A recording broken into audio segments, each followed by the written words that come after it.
Hello students, welcome to ARK education centre. तो आज हम लोग जो है बात करने वाले हैं पोरीफेरा संघ के बारे में। कल हम लोगों ने पढ़ा था कि जंतु जगत को या प्राणी जगत को जो है एनिमल किंगडम्स को किसके आधार पर जो है कि बांटा गया था। तो कोशिका लेवल स्तर पर बांटा गया था, अंग तंत्र स्तर पर बांटा गया था, टिश्यू लेवल के स्तर पर बांटा गया था, और समिति के प्रकार पर, गुहिका के आधार पर, खंडी भवन के आधार पर या नोटो कार्ड की उपस्थिति अनुपस्थिति के आधार पर जो है कि जंतु वर्गीकरण को बांटा गया था। तो उसमें से हम लोगों को 21 संघ जो है कि जॉर्ज गेवियर नामक वैज्ञानिकों ने जंतु वर्गीकरण को बांटे थे, जिसमें से हम लोगों को 11 जो है कि पढ़ना है, जिसमें से 10 को हमको 10 जो है कि दीर्घ संघ को पढ़ना है, दीर्घ संघ को पढ़ना है, और एक हम लोगों को लघु संघ को पढ़ना है, जिसमें से कुल मिलाकर के हम लोगों को अपने इस चैप्टर में 11 संघ को पढ़ना है। तो सबसे पहले पढ़ते हैं हम लोग पोरीफेरा संघ के बारे में। तो पोरीफेरा संघ में क्या आते हैं? छिद्रयुक्त स्पंज आते हैं। क्या आते हैं? छिद्रयुक्त स्पंज आते हैं। छिद्रयुक्त स्पंज की बात करते हैं क्योंकि पूरे शरीर में जो है कि पूरे शरीर में बाहर की तरफ क्या होती है? छिद्र पाई जाती है। जैसा कि आप सब देख सकते हैं, ये एक प्रकार का ये मान लीजिए स्पंज है। स्पंज के जो है कि चारों तरफ क्या है? ये छिद्रयुक्त संरचना पाई जाती है, जिसे क्या कहते हैं? ऑस्टिया कहते हैं। इस छिद्रयुक्त संरचना को क्या कहते हैं? ऑस्टिया कहते हैं। और ये बड़े एक छिद्र इसमें पाई जाती है जो उत्सर्जी पदार्थों को बाहर लेती है तथा भोजन युक्त पदार्थों को भी अंदर लेने का काम करती है। क्या करती है? बड़ा छिद्र क्या करती है? यह नाल तंत्र के माध्यम से जो है कि भोजन पदार्थों को बाहर अंदर लाती है, उत्सर्जी पदार्थों को बाहर ले जाती है। कौन? ऑस्कुलम। ठीक, तो आते हैं इसके कैरेक्टरिस्टिक की बात करते हैं, इसके लक्षण की बात करते हैं किसके? पोरीफेरा संघ के बारे में। तो पोरीफेरा संघ क्या होते हैं? छिद्रयुक्त स्पंज कहलाते हैं। पोरीफेरा संघ के जो जंतु होते हैं वह क्या होते हैं? वह जली होते हैं। एक्सक्लूसिव मतलब ज्यादातर क्या होते हैं? यह मैराइन होते हैं, मतलब क्या होते हैं? समुद्री होते हैं। ये जली होते हैं, ज्यादातर क्या होते हैं? समुद्री होते हैं। इसमें कंटिकाएं पाई जाती हैं। कंटिकाएं जो होती हैं कंकाल्स का निर्माण करती हैं। कंटिकाएं क्या होती हैं? कंकाल्स का निर्माण करती हैं। और ये जो कंटिकाएं होती हैं यह किसकी बनी होती हैं? कंटिकाएं क्या होती हैं? सिलिका प्लस कार्बोनेट की बनी होती हैं। किसकी बनी होती हैं? सिलिका और कार्बोनेट की बनी होती हैं। और यह क्या होती हैं? कंकाल्स का निर्माण करती हैं। और यही कंकाल्स यानी कंटिकाओं के आधार पर ही इन्हें पोरीफेरा संघ में रखा गया है।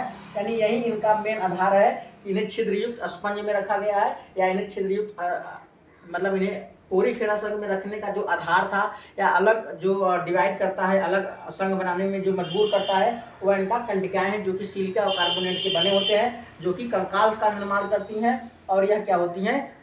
वर्गीकरण का एक आधार होता है। ठीक, इनकी जो समिति होती है वो असमिति पाई जाती है। इसमें किसी भी प्रकार की कोई शेप आकृति नहीं पाई जाती है, कोई विशेष प्रकार की आकृति नहीं पाई जाती, कोई साइज नहीं पाई जाती है, माप नहीं होता है इनका।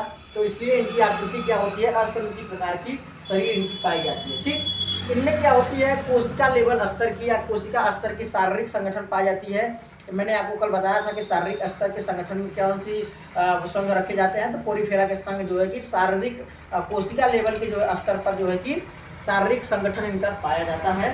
स्तर ऊतक स्तर पर जो है कि स्टार्ट हो जाता है आपका सिलेंड्रेटा से, जो है कि सिलेंड्रेटा और क्लिनोफोरा में जो है कि ऊतक स्तर की जो है कि टिश्यू ऊतक स्तर की जो जंतु या ऊतक स्तर के संघ पाए जाते हैं। इनकी जो द्विकोरिक होती है मतलब इनकी जो गुहा होती है, या इसके गुहा में जो है कि दो प्रकार के जर्म पाए जाते हैं। मतलब जर्म लेयर जो होती है इनकी द्विकोरिक होती है, एक एक्टोडर्म होती है, एक एंडोडर्म होती है, यानी द्विकोरिक होते हैं यह। ठीक, इसमें मेजोडर्म नहीं पाई जाती है। ठीक, कोइनोसाइट सेल्स पाई जाती हैं। कोइनोसाइट सेल्स को कॉलर सेल्स कहते हैं। कॉलर सेल्स का क्या काम होता है? स्पंज गुहा का काम करती हैं या नाल तंत्रवादी, जैसा कि मैंने अभी बताया आपको। तो कॉइनोसाइट सेल्स क्या होते हैं मैं आपको यह बता देता हूँ। जैसे मान लीजिए ये क्या है? एक प्रकार का स्पंज है, ये एक प्रकार का पोरीफेरा संघ का एक जंतु है। इस प्रकार से इसको यहाँ पर हमने बताया है इसको कि इस प्रकार से ये संरचनाएं पाई जाती हैं।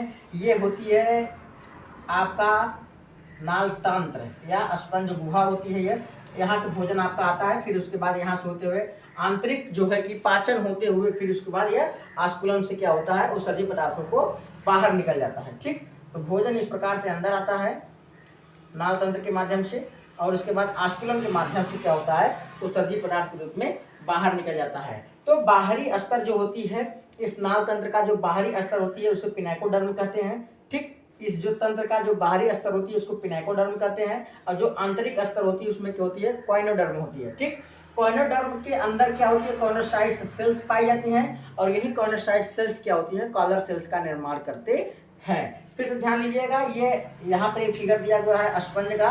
स्पंज में बहुत सारे छिद्र पाए जाते हैं, उसके बाहरी शरीर पर छोटे छोटे छिद्र पाए जाते हैं जिसे ऑस्टिया कहते हैं। एक बड़ा छिद्र होता है जिससे कि उत्सर्जी पदार्थों को बाहर निकाला जाता है जिसे ऑस्कुलम कहते हैं।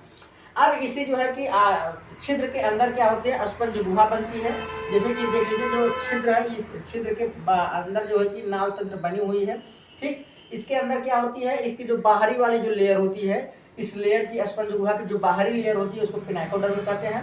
पिनाइकोडर्म, और उसके बाद जो अंदर पिनाइकोडर्म के अंदर क्या होती है, पिनाइकोसाइट सेल्स पाई जाती है। क्या होती है, पिनाइकोसाइट सेल पाई जाती है।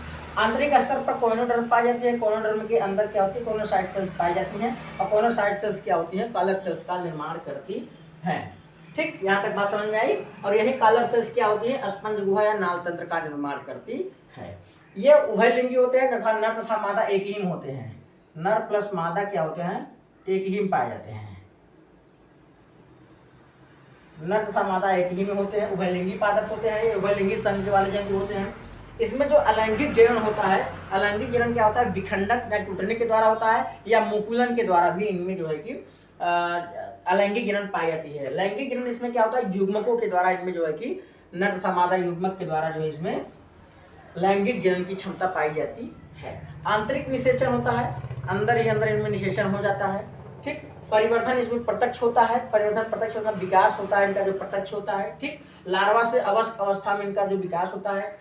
उसके बाद इसमें पाचन जो होता है, पाचन जो है कि आंतरिक होता है, आंतरिक पाचन होता है। ठीक, और उसके बाद बात करते हैं इसमें जो पाचन होता है वह कोशिका यानी अंतर कोशिकी होता है, मतलब आंतरिक होता है। अंतर कोशिकी पाच कर सकते हैं, जिसमें पाचन क्या होता है, अंतर कोशिकी होता है यानी कोशिका के अंदर होता है। पाचन क्या होता है, कोशिका के अंदर होता है। पाचन क्या होता है, कोशिका के अंदर होता है। ठीक, अब इसमें क्या होती है, दूसरी चीज क्या होती है और ध्यान लीजिएगा। 12वें पॉइंट्स की बात करते हैं तो इसमें पुनरुद्ध भवन की क्षमता पाई जाती है। क्या होती है, पुनरुद्ध भवन की क्षमता पाई जाती है। स्पंजों में पुनरुद्ध भवन की क्षमता पाई। पुनरुद्ध भवन की क्षमता मतलब क्या होता है कि छोटा सा अंग किसी भी भाग से निकल के, शरीर के किसी भी भाग से निकल करके एक वयस्क जो है कि भाग या वयस्क जो है कि जंतु का निर्माण करती है, तो उसी को कहते हैं पुनरुद्ध भवन की क्षमता। ये एक छोटी सी सेल्स निकल करके एक वयस्क का निर्माण कर ले, उसी को कहते हैं पुनरुद्ध भवन की क्षमता। ठीक, इसका एग्जाम्पल हम देख लेते हैं। इसका एग्जाम्पल्स है, पहला साइकन। साइकन को क्या कहते हैं, साइफा, तो याद रखेंगे साइकन। ठीक, साइकन। दूसरा क्या हो गया, स्पंजिला। क्या हो गया, स्पंजिला। स्पंजिला के बाद क्या हो गया, यू स्पंजिला। साइकन, साइकन को क्या बोलते हैं, साइफा। स्पंजिला, स्पंजिला को क्या बोलते हैं, स्वच्छ जलीय स्पंज। और यू स्पंजिला को क्या बोलते हैं, यू स्पंजिला को बॉथ सेपरेट या बॉथ स्पॉन्ड ऐसे बोलते हैं। बॉथ स्पॉन्ड, हाँ बॉथ स्पॉन्ड इसको बोलते हैं, यू स्पंजिला, स्पंजिला, यू स्पंजिला। ठीक, तो ये इसके हो गए क्या उदाहरण। फिर से ध्यान दीजिए कि पोरीफेरा को छिद्रयुक्त जंतु भी कहते हैं। ये जलीय होते हैं, ज़्यादातर ये समुद्री होते हैं। असमिति प्रकार की इसमें शरीर पाई जाती है, मतलब इसमें किसी भी प्रकार की जो है कि शेप साइज नहीं पाई जाती है। कोशिका स्तर पर इसमें इसका संगठन होता है, इसमें टिश्यू नहीं पाई जाती है। जब टिश्यू नहीं पाई जाएगी तो ऑर्गन्स नहीं बनेंगे, ऑर्गन्स नहीं बनेगा तो अंगतंत्र नहीं बनेगा, अंगतंत्र नहीं बनेगा तो एक विशालकाय या एक संपूर्ण जो है जंतु का निर्माण नहीं होगा। द्विकोरिक पाई जाती है, मतलब इसमें एक्टोडर्म और एंडोजर्म जो है कि जर्म लेयर पाई जाती है। कोनोसाइट सेल पाई जाती है। कोनोसाइट सेल जो है कॉलर का निर्माण करती हैं, कॉलर सेल्स का निर्माण करती हैं जो स्पंज गुहा या नाल तंत्र को बनाती हैं। उभयलिंगी होते हैं, मतलब नर तथा मादा एक ही पाए जाते हैं। अलैंगिक जनन विखंडन तथा मुकुलन के द्वारा होता है। लैंगिक जनन जो है कि युग्मकों के द्वारा होता है। आंतरिक निषेचन होता है। ठीक, परिवर्धन प्रत्यक्ष होता है, मतलब कि लार्वा से वयस्क अवस्था तक इनकी जो परिवर्धन एवं विकास होता है वो क्या होता है, प्रत्यक्ष होता है। पाचन तथा इनके कोशिका के अंदर या अंतर कोशिकीय होता है। कंटिकाएं इसमें पाई जाती हैं। कंटिकाएं क्या होती हैं, सिलिका तथा कार्बोनेट की बनी होती हैं जो कि कंकाल का निर्माण करती हैं। इसी कंटिकाओं के आधार पर ही इनका वर्गीकरण किया गया है। इसमें पुनरुद्ध भवन की क्षमता भी पाई जाती है। पुनरुद्ध भवन की क्षमता का मतलब यह हो गया कि छोटी सी सेल से निकल करके एक वयस्क जंतु का निर्माण कर देना ही पुनरुद्ध भवन की क्षमता कहलाती है। जैसे कि इसमें कौन कौन से आते हैं, साइकन आते हैं, मतलब साइफा आते हैं, ठीक, यू स्पंजिला और स्पंजिला आते हैं, ठीक। तो ये रहा है आपका पोरीफेरा संघ। तो आज के लिए बस इतना ही। कल हम लोग पढ़ेंगे सिलेंट्रेटा के बारे में, ठीक, एक एक करके पढ़ेंगे तो हम लोगों को ज़्यादा विस्तृत अच्छे से समझ में आएगा, हर चीज़ें हम लोगों को अच्छे से समझ में आएंगी, ठीक। तो आज के लिए बस इतना ही। कल पढ़ेंगे हम लोग जो है कि सिलेंट्रेटा जंतु के बारे में। धन्यवाद।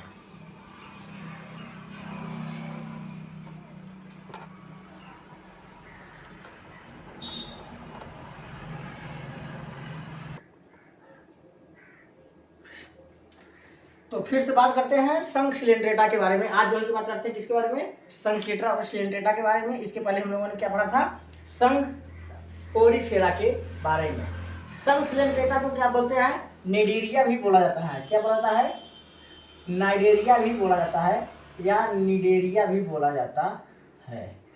संघ सिलेंट्रेटा संघ के जंतुओं को निडेरिया भी बोला जाता है।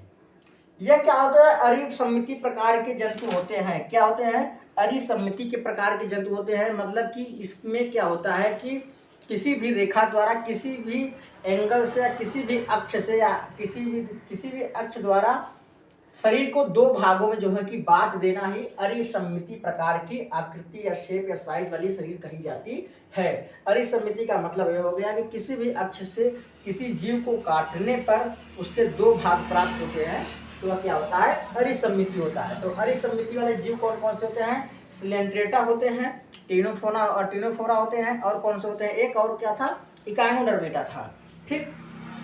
तो सिलेंट्रेटा, टिनोफोरा और इकाइनोडर्मेटा में क्या होता है, अरिसमिति पाई जाती है, ठीक। उसके बाद फिर क्या होता है, ऊतक स्तर के ये जंतु पाए जाते हैं, ठीक। ऊतक स्तर में कौन कौन से आते हैं, सिलेंट्रेटा और टिनोफोरा।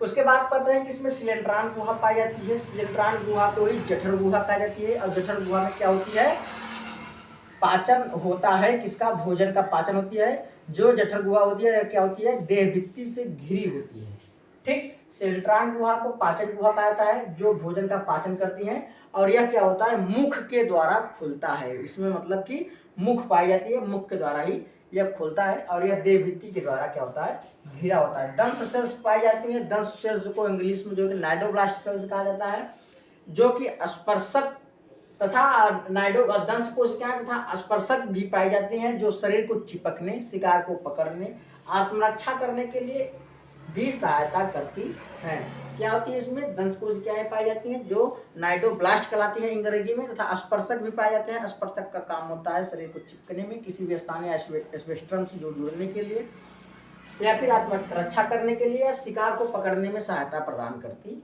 है। पाचन जो है कोशिका के अंदर अंतरकोशिकी, कोशिका के बाहर, कोशिका के अंदर मतलब कि अंतराकोशिकी, और कोशिका के बाहर जो है कि अंतरकोशिकी पाया जाता है, ठीक। शरीर दो प्रकार का होता है, या दो प्रकार की संरचना दिखाती है। पहली संरचना जो है कि पॉलिप होती है, दूसरी संरचना क्या होती है, मेड्यूसा होती है। क्या होती है, सिलेंट्रेटा संघ के जंतुओं में दो प्रकार की संरचना पाई जाती है, एक पॉलिप संरचना होती है, एक मेड्यूसा संरचना होती है, ठीक।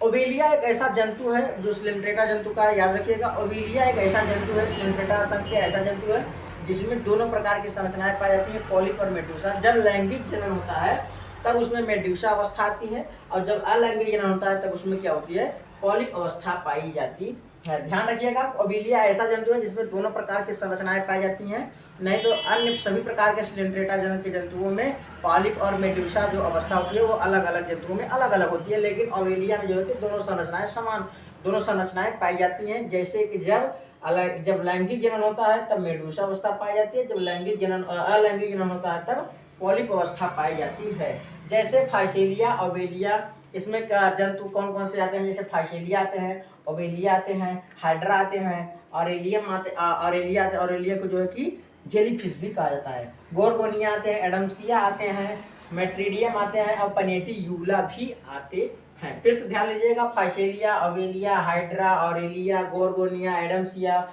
मेट्रीडियम और पनेटियूला इस संघ के जंतु में आते हैं, ठीक।